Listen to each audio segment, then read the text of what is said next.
नमस्कार, आप सभी का इलाइट ग्लोबल न्यूज़ यूके में स्वागत है। शुरुआत करते हैं वैश्विक टॉप सुर्खियों के साथ। पाकिस्तान में कथित हत्या के प्रयास में पूर्व प्रधानमंत्री इमरान खान के निचले पैर में लगी गोली।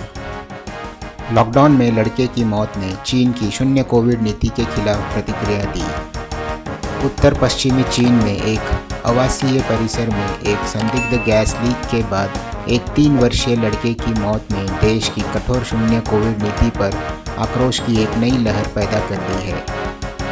दक्षिण कोरियाई सरकार के एक सूत्र के अनुसार उत्तर कोरिया द्वारा अपने सबसे शक्तिशाली अंतर्महाद्वीपीय बैलिस्टिक मिसाइल ICBM का संदिग्ध प्रक्षेपण गुरुवार सुबह विफल हो गया। सांसद के अफ्रीका वापस जाओ के नारे से रुकी फ्रांसीसी संसद।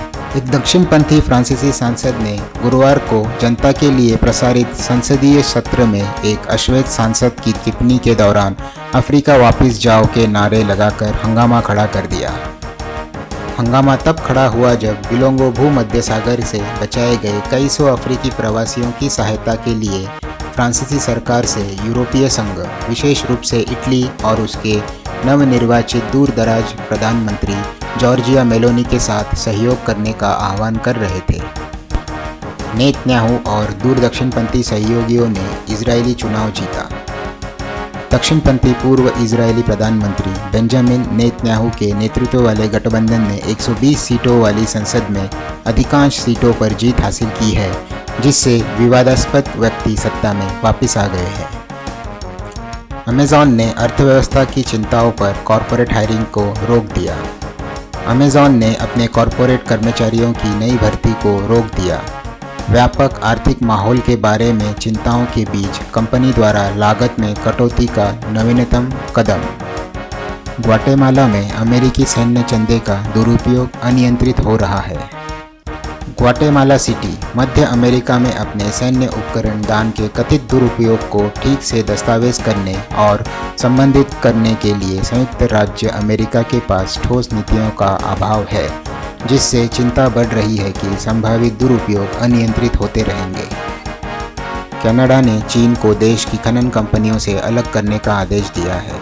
कनाडा ने चीन को 3 कनाडाई खनन कंपनियों में अपने हिस्सेदारी तुरंत बेचने का आदेश दिया है, क्योंकि राष्ट्रीय सुरक्षा पर बढ़ती चिंताओं के साथ महत्वपूर्ण खनिजों की निकासी में निवेश की आवश्यकता है। अमेरिकी रक्षा सचिव का कहना है कि अमेरिका या उनके सहयोगियों पर परमाणु हमले से किम शासन खत्म हो जाएगा। अमेरिकी रक्षा सचिव लॉयड ऑस्टिन ने गुरुवार को कहा कि उत्तर कोरिया द्वारा अमेरिका या उसके सहयोगियों पर किसी भी परमाणु हमले का परिणाम किम शासन का अंत होगा। रिजर्व बैंक ने मुद्रास्फीति को 8% चरम पर पहुंचाने की भविष्यवाणी की है, 1990 के बाद से उच्चतम दर। रिजर्व बैंक ऑफ ऑस्ट्रेलिया को उम्मीद है कि दिसंबर तिमाही में मुद्रास्फीति 8% चरम पर पहुंच जाएगी, जो ऊर्जा की बढ़ती लागत से प्रेरित है, जबकि वेतन वृद्धि केवल 2024 तक 4% की शीर्ष दर तक पहुंचने का अनुमान है। जर्मनी के सार्वजनिक परिवहन टिकट पर पंक्ति 9 से 49 यूरो तक उछल गई है। जर्मनी ने अपने सफल 9 यूरो महीने के स्थानीय सार्वजनिक परिवहन पास को 49 यूरो के साथ बदलने की योजना बनाई है, एक ऐसा कदम जो लाखों जर्मनों को प्रभावित करेगा, जो जीवन संकट की लागत के तहत पीड़ित है। UN के अनुसार दक्षिण सूडान की 2/3 आबादी को 2023 में गंभीर भूख का खतरा।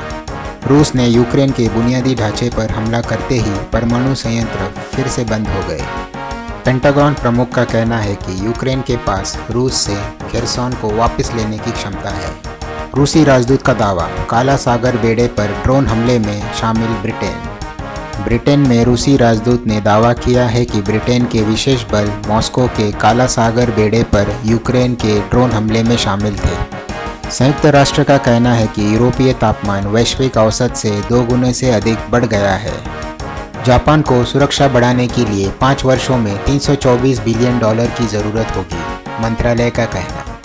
टोक्यो रक्षा मंत्रालय के अनुमानों के मुताबिक अगर जापान अपने मजबूत सुरक्षा लक्ष्यों को हासिल करना चाहता है तो उसे अगले 5 वर्षों में रक्षा पर 48 ट्रिलियन येन खर्च करने होंगे।